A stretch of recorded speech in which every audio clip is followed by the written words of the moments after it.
السلام علیکم اسٹوڈنٹس، آج ہم زر کے متعلق لیکچر نمبر 18 میں زر کے اوصاف پڑھیں گے۔ عمدہ زر کے اوصاف یعنی ایک اچھے زر یا منی میں کیا کوالٹیز ہونی چاہیے۔ لاسٹ لیکچر میں آپ کو میں نے زر کے فرائض پڑھائے تھے، جو کہ اس کی ڈیفینیشن سے ہی ڈرائیو کیے گئے تھے کہ ایک زر جو ہے، کوئی بھی چیز جب زر کی شکل اختیار کرتی ہے تو وہ کس قسم کے فنکشنز پرفارم کرتی ہے۔ آج ہم یہ دیکھیں گے کہ زر کو اگر ہم کہتے ہیں کہ یہ اچھا زر ہے یا عمدہ زر ہے تو اس میں کون کون سی خوبیاں پائی جانی چاہیے۔ سب سے پہلی خوبی قبولیت عامہ ہے۔ قبولیت عامہ کیا ہے کہ عام افراد لین دین میں اس شے کو زر کے طور پر قبول کریں اور اسے قبول کرنے سے انکار نہ کریں۔ تو اس سے کیا فائدہ ہوتا ہے کہ آپ کو یہ اعلی مبادلہ کا جو ہے وہ ذریعہ بنتی ہے، یعنی آپ کس طرح سے اشیاء کی خرید و فروخت کر سکتے ہیں، اپنی ضرورت کی اشیاء خرید سکتے ہیں بآسانی، کیونکہ اس کو لینے سے کوئی بھی انکار نہیں کرے گا۔ تمام افراد اسے بغیر کسی جھجک کے قبول کر لیں گے اس چیز کے عوض جو کہ آپ کی ضرورت کی ہوگی۔ دوسری جو خوبی ہے جو عمدہ زر کے اندر پائی جانی چاہیے وہ ہے زر کی پائیداری۔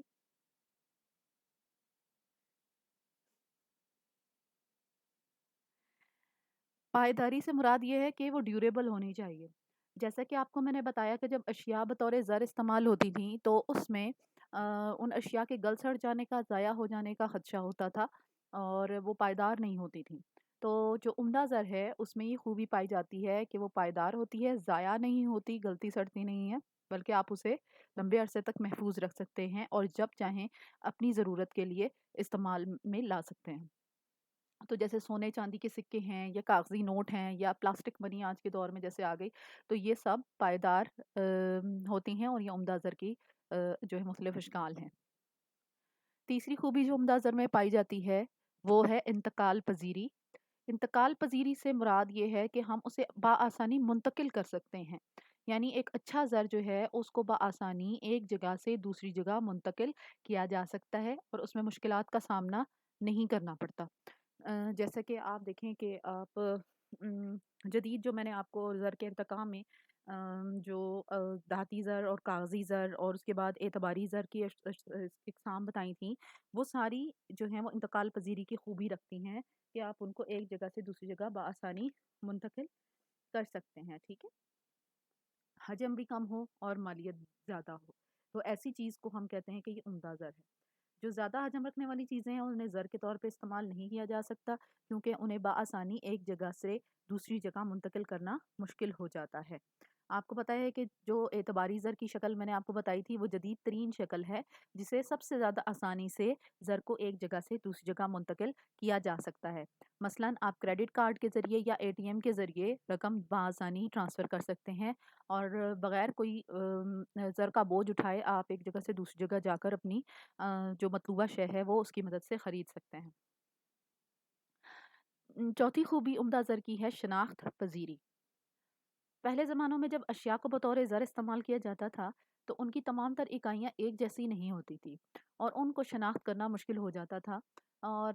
جو عمدہ زر ہے اس کی ایک خوبی یہی ہے کہ اس نے اس مشکل کو دور کیا ہے کہ اس کو بآسانی سے پہچانا جا سکتا ہے۔ مثال کے طور پہ اگر سونے اور چاندی کے سکے ہیں تو ان کو بآسانی پہچانا جا سکتے ہیں کہ اس میں کسی کھوٹ کی ملاوٹ ہے یا وہ خالص ہیں، یا پھر سکوں کے اوپر جو مالیت لکھی ہوتی ہے اس کو اس کے مطابق اس کو جانچا جا سکتا ہے۔ اسی طرح سے کاغذی نوٹ ہیں، ان کی بھی مختلف نشانیاں ہوتی ہیں جو کہ اسٹیٹ بینک آف پاکستان کی طرف سے جاری کردہ ہیں، ان کی مدد سے آپ اصلی اور نقلی نوٹ میں پہچان کر سکتے ہیں۔ پھر ہے جی تشکیل پذیری۔ تشکیل پذیری کا مطلب یہ ہے کہ آپ جس بھی چیز کو زر کے طور پہ استعمال کر رہے ہیں اس میں یہ خوبی ہونی چاہیے کہ اس کو مختلف شکلوں میں ڈھالا جا سکے، ٹھیک ہے۔ اب جیسے کوئی ایسی دھات ہے جس کو ہم مختلف شکلوں میں نہیں آسانی سے ڈھال سکتے یا پگھلا نہیں سکتے تو اس کا زر بننا مشکل ہو جاتا ہے۔ تو حکومت جو ہے وہ کیا کرتی ہے کہ جو کہ سکے جاری کرتی ہے اس کے اوپر کوئی نہ کوئی خاص قسم کی مہر نشان یا اس سکے کی مالیت جو ہے وہ کندہ کی ہوئی ہوتی ہے۔ اگر کسی دھات کے اندر کی ایسی خوبی نہیں ہے کہ اسے ایک خاص شکل میں لایا جا سکے جو کہ پہچان ہو کسی بھی زر کی، تو اس کو زر کے طور پہ استعمال نہیں کیا جا سکتا۔ اگلی خوبی عمدہ زر کی ہے تقسیم پذیری۔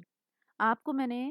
پہلے جو بتایا تھا جب ہم اشیاء کو بطور زر پڑھ رہے تھے، ارتقاء جو زر کا ہے اس کے اندر، تو ہم نے دیکھا تھا کہ ایسی اشیاء بھی ہیں جن کو ہم تقسیم کر کے استعمال نہیں کر سکتے، ان کی ویلیو ختم ہو جاتی ہے۔ مثال کے طور پہ جب میں نے آپ کو کہا تھا کہ جیسے کسی کے پاس ایک گائے ہے، تو وہ اس کا جسم کا ایک حصہ کاٹ کر کسی کو دے کے اپنی مطلوبہ چیز نہیں لے سکتا، کیونکہ ایسی صورت میں اس کی جو شے ہے یعنی گائے ہے اس کی مالیت ختم ہو جاتی ہے، اور اس لیے اس میں پھر لین دین کرنا مشکل ہو جاتا ہے۔ تو جو عمدہ زر ہے اس کو ہم اس طرح سے تقسیم کر سکتے ہیں چھوٹی چھوٹی اکائیوں میں کہ اپنی ضرورت کے مطابق چیز اس کی مدد سے خریدی جا سکے۔ تو جب ہم اسے تقسیم کرتے ہیں چھوٹی چھوٹی اکائیوں میں، تو اس کی جو ویلیو یا قدر ہے اس میں کوئی فرق نہیں پڑتا ہے۔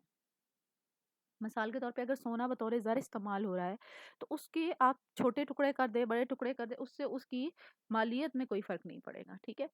اور اسی طرح سے کاغذی نوٹ ہیں، 10 روپے کے نوٹ سے لے کر 5,000 روپے تک کا نوٹ موجود ہے۔ تو 1,000 کے نوٹ کو ہم 10 روپے کے نوٹوں میں بھی کنورٹ کر سکتے ہیں، 100 روپے کے نوٹوں میں بھی کر سکتے ہیں، 500 روپے کے نوٹوں میں بھی کر سکتے ہیں۔ تو یہ تقسیم پذیری کی خوبی کہلاتی ہے۔ اگلی خوبی عمدہ زر کی ہے یکسانیت۔ یکسانیت کہتے ہیں کسی بھی چیز کا ہوموجینس ہونا، یعنی ان کے اندر ایک جیسی خوبی پائی جانا، یعنی ان کی شکل و صورت، ان کی خصوصیات بالکل ایک جیسی ہوں، ان کی اکائیوں میں کوئی فرق نہ ہو۔ مثال کے طور پہ اگر جیسے آپ دیکھتے ہو 5 روپے کا سکہ ہے یا 10 روپے کا سکہ ہے، جتنے بھی سکے آپ آپس میں ملا کر دیکھیں گے وہ سائز، وزن، کلر اپنی شکل و شباہت کے مطابق ایک جیسے ہوں گے، بالکل ان میں کوئی بھی ذرا برابر فرق نہیں پایا جاتا ہوگا، تو اس کو ہم یکسانیت کہتے ہیں۔ اسی طرح سے 10 روپے کے نوٹ ہیں، آپ پورے نوٹوں کی ایک گڈی اٹھا کے دیکھیں، سوائے اس کے نمبر کے، سیریل نمبر کے، اس میں کوئی فرق نہیں پایا جاتا، ٹھیک ہے؟ وہ بالکل ایک جیسے ہوتے ہیں، رنگ کے لحاظ سے، سائز کے لحاظ سے، اس کے اوپر جو ڈیزائننگ ہوئی ہوئی ہوتی ہے اس کے اعتبار سے، مالیت کے اعتبار سے ان میں کوئی فرق نہیں پایا جاتا۔ اس کے علاوہ عمدہ زر جو ہے اس کی ایک اور خوبی یہ ہے کہ جو زر کے طور پہ چیز استعمال کی جا رہی ہے اس کی مقدار مناسب ہونی چاہیے، یعنی اس کی اویلیبلٹی کا ایشو نہیں ہونا چاہیے، نہ ہی وہ اتنی کمیاب ہو یعنی کم مقدار میں اویلیبل ہو کہ آپ اس کی قدر اتنی زیادہ بڑھ جائے، اس کی ڈیمانڈ بڑھنے کی وجہ سے ویلیو بڑھ جائے، اور نہ ہی اتنی زیادہ مقدار میں ہو کہ وہ اس کی ویلیو بالکل ہی ڈاؤن ہو جائے یا ختم ہو جائے، ٹھیک ہے؟ پھر اگلی خوبی ہے ثبات قدر یعنی اسٹیبلٹی۔ اس کی جو ویلیو ہے عمدہ زر کی وہ اسٹیبل رہتی ہے، اس میں فوری طور پہ بہت زیادہ اتار چڑھاؤ نہیں آتے، اس کی قدر مستحکم ہوتی ہے، ٹھیک ہے؟ اب اس کا یہ فائدہ ہوتا ہے کہ آپ جو فیوچر میں ادائیگیاں کرنی ہوتی ہیں وہ آپ اسی شکل میں جب کرتے ہیں تو اس سے پھر نہ آپ کو نقصان ہوگا نہ اس فرد کو جس سے آپ نے رقم واپس کرنی ہے، ٹھیک ہے؟ آخری خوبی جو عمدہ زر کی ہے وہ ہے ذخیرہ اندوزی۔ پریویسلی آپ کو جب میں نے اشیاء کو بطور زر کا بتایا تھا تو اس کی ذخیرہ قدر کی خوبی اس میں موجود نہیں تھی، جو کہ عمدہ زر کے اندر موجود ہونی چاہیے، یعنی وہ اشیاء فوری استعمال میں آنے والی تھیں یا پھر وہ دیر میں خراب ہو جانے والی تھیں کہ آپ اس کو محفوظ نہیں کر سکتے، کہ ان فیوچر آپ اپنی ضرورت پوری کرنے کے لیے اس کو استعمال نہیں کر سکتے تھے۔ لیکن جو عمدہ زر ہے اس میں ایک خوبی یہ بھی پائی جاتی ہے کہ آپ اس کو محفوظ کر سکتے ہیں، جیسے سونے چاندی کے سکے ہو گئے یا نوٹ ہو گئے یا آج کل جو سکے ہمارے ملک میں جاری کیے جاتے ہیں کسی بھی دھات کے، انہیں آپ آسانی سے ذخیرہ کر سکتے ہیں، وہ خراب نہیں ہوتے، آپ اس کو محفوظ کر سکتے ہیں اور وقت آنے پر اپنی ضرورت کے لیے استعمال میں لا سکتے ہیں۔ تو یہ 10 خوبیاں میں نے جو آپ کو بتائی ہیں عمدہ زر کی، جس زر میں یہ موجود ہوں گی وہ عمدہ زر کہلائے گا، ٹھیک ہے؟ اور لانگ کوشچن میں اگر آپ کو آتا ہے تو آپ اس کو پورا 10 پوائنٹس کے ساتھ لکھیں گے، ادروائز اگر شارٹ کوشچن میں آتا ہے تو آپ کوئی سی 4 خوبیاں جو آپ کو یاد رہ جائیں آپ وہ لکھ دیں گے، ٹھیک ہے؟ 2 نمبر کا آپ کا شارٹ کوشچن ہوتا ہے۔ اس کے ساتھ ہی آج کا لیکچر ہمارا کمپلیٹ ہو گیا۔ نیکسٹ لیکچر انشاءاللہ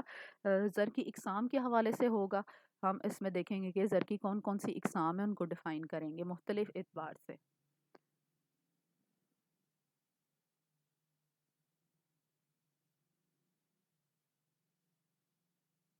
اللہ حافظ۔